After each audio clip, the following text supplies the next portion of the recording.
Name is Fatima Amania, and today I'm going to be talking about asthma. We're going to be really going into the intricate mechanisms of the disease, going into the step-by-step pathogenesis, and then finally ending this presentation by talking a little more about different methods of research different types of research that are currently being done in order to better ease those who are suffering. So one of the first things that I wanted to get into was looking at the statistics of how many individuals actually suffer from asthma today. And we see around, according to the WHO, 235 million people worldwide, which means a 4.5% out of the entire population suffers from this disease. And there are a multitude of reasons as to why they suffer. It could be a genetic factor, so it could run through the family. We see that stress can cause this, dust, irritants, allergens, and a lot of times pollution in urban areas can cause this. Solutions have been done, so really adjusting one's diet, a more exercise, and also medicated inhalers can all help those who suffer from asthma. If we were to look at this standardized map, we can see that there are so many countries that are affected. We can see that all of South and North America follow around an 88% gradient of how much people have asthma. And even countries like Australia have a higher prevalence, and we see around 12% there, which is kind of interesting. The next statistic I really wanted to go into was the United States. We see that 1 in every 13 people actually suffer from asthma within the United States, and 26 million people total are known to have asthma, in 2018, according to the CDC. Now, asthma affects the airways in the lungs. So if we were to look here, we see the primary bronchus and then everything that it branches out, all the bronchioles that it branches out to right around here is where we would see asthma. So again, we're looking at the airways in this picture over here. We see the lungs, the bronchioles, the bronchus. These are all the airways that are being affected by this.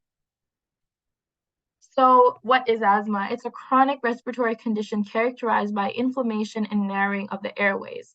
So if we were to look at this image right over here on the left side of the screen, we can see a normal bronchial tube where we have thin mucus lining, and we also have a lot of space in order for air to move in and out. And then we would look at this inflamed bronchial tube with more mucus secretion and swelling, making it much more harder for air to go in and out of these tubes. So because of this, we see the symptoms being developed. So wheezing, coughing, chest tightness, and shortness of breath are all being caused by by the swelling in the mucus secretion.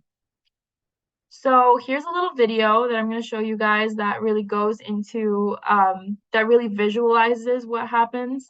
So this is basically an airway that's pretty cleared out. We see the blue bubbles and the green bubbles simulate air moving in and out of the airways, and we have a thin membrane of mucus, a lining of mucus. And now if there was an irritant or an allergen that were to be detected, we see that there is more mucus secretion, the swelling of the airways, inflammation, making it much harder for those little air bubbles to move in and out of the airways. We also see the tightening of the muscles on the outside, and then it creates a whole new structure, making it really hard for patients to breathe. There is a variety of different types of asthma. There's so many, and they're caused by so many different types of things, but the one that we're going to talk about is the one that a majority of people suffer from, which is type 2 asthma, or we call it type 2 inflammation. It's the type of asthma that is caused when a patient comes across an allergen. So we're going to go into the step-by-step pathogenesis of it. So we first start with airway sensitization, which basically means that it'll come into contact with irritants or triggers or stuff like that. Then we have inflammatory cell recruitment, which means that we'll have the recruitment of inflammatory cells within the airways and stuff like that. Then these inflammatory cells become activated, which ultimately leads to that airway inflammation that we're talking about. So we're having these new histamines and other mediators coming into play. Then finally, we have airway hyperresponsiveness. This is now persistent inflammation that is currently taking place.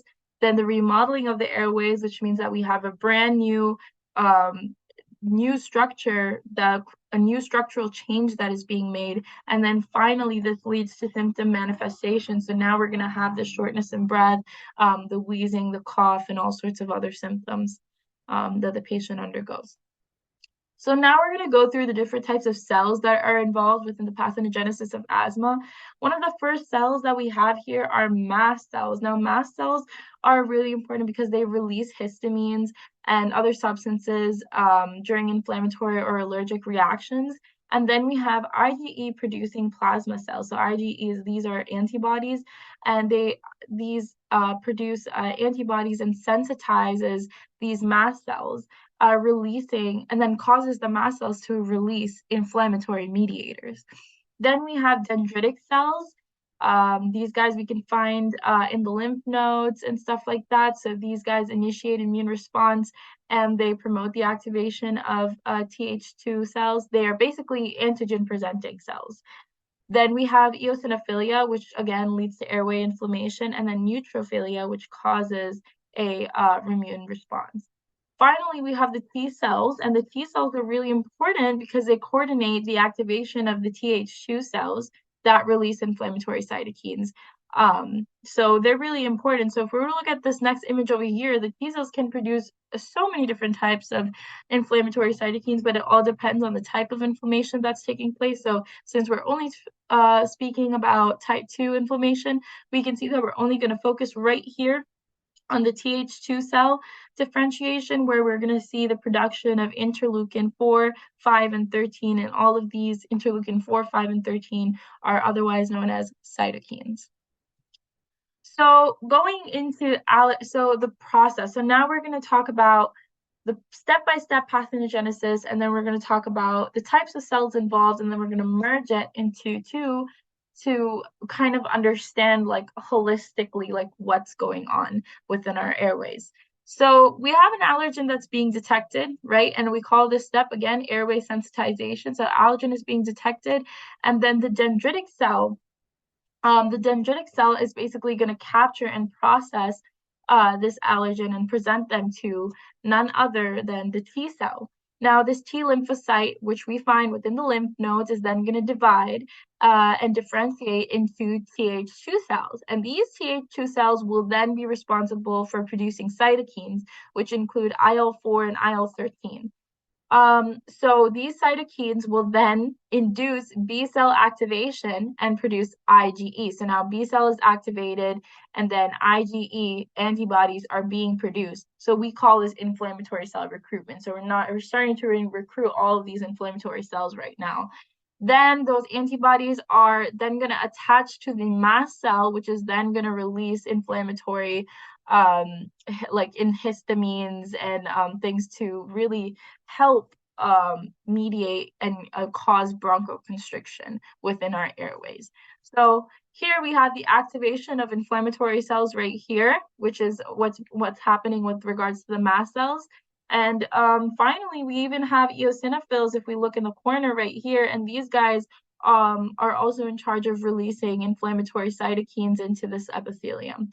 So we're only going to focus on what's on the left side. We're not really going to focus on what's on the right side because that is a completely different type of asthma and it follows a completely different type of a pathway and progresses in a different manner.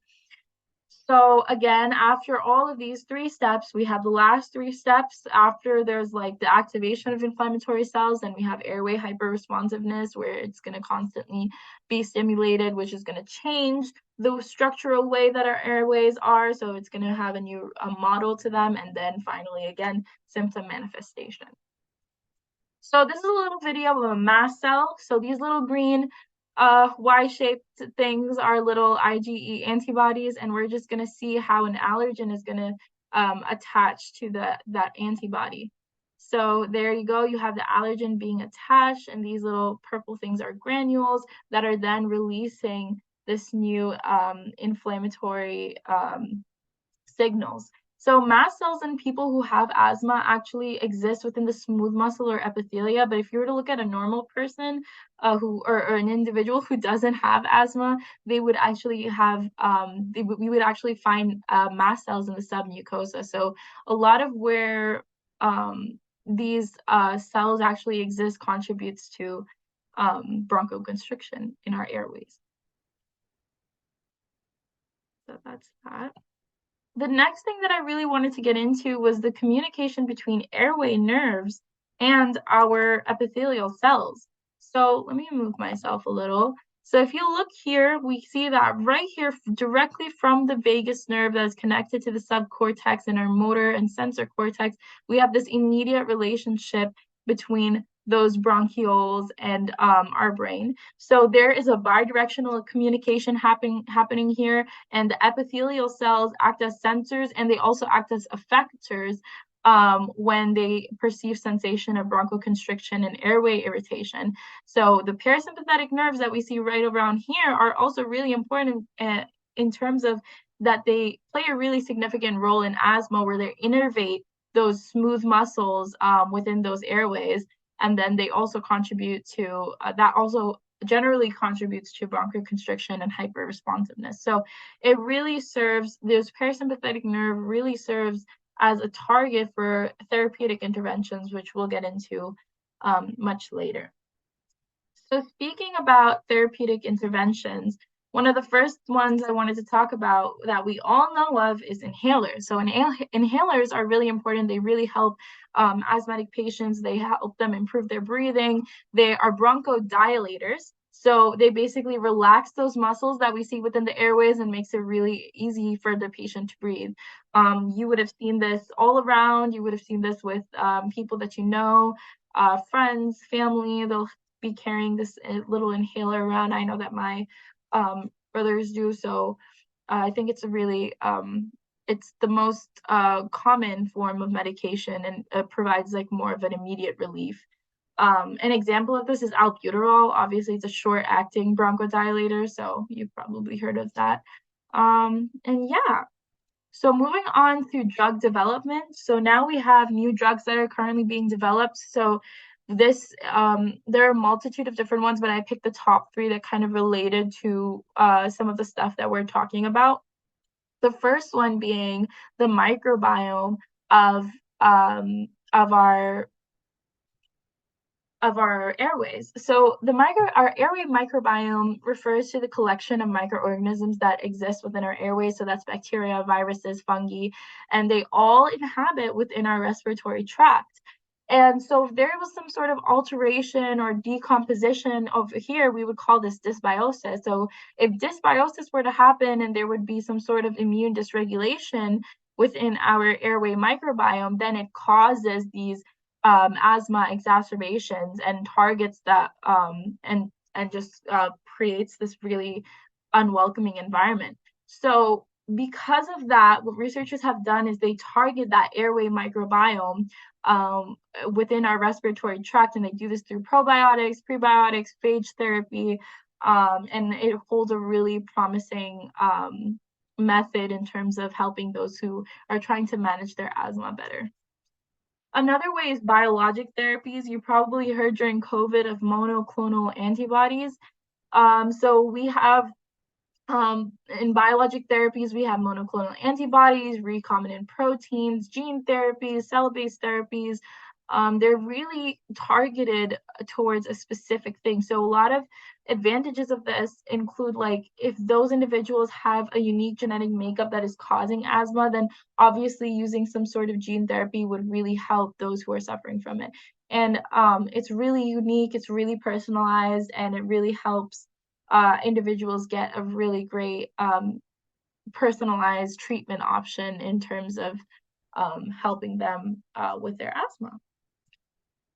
The last one I wanted to talk about was neural therapies. So earlier we were talking about the parasympathetic nervous system. We were talking about the parasympathetic nerves between, the vagus nerve and, the bronchioles within our body and stuff like that. So coming into play of that, we see that a lot of times we can modulate those neural pathways that are causing that airway hyperresponsiveness and bronchoconstriction and stuff like that. So what we would do is use vagus nerve stimulation, and then we would or like uh, n- neural reflex modulation. And so this would all promise in helping managing someone's symptoms. But obviously, this approach specifically, would generally be used to just kind of complement any existing asthma treatments that a person is currently suffering from. So I hope you learned a lot about asthma. I hope you learned about all the new treatment options that are currently being taken in order to help those who are suffering from asthma. And I hope you learned something new. Thank you so much for listening to my presentation, and I hope you have a good one.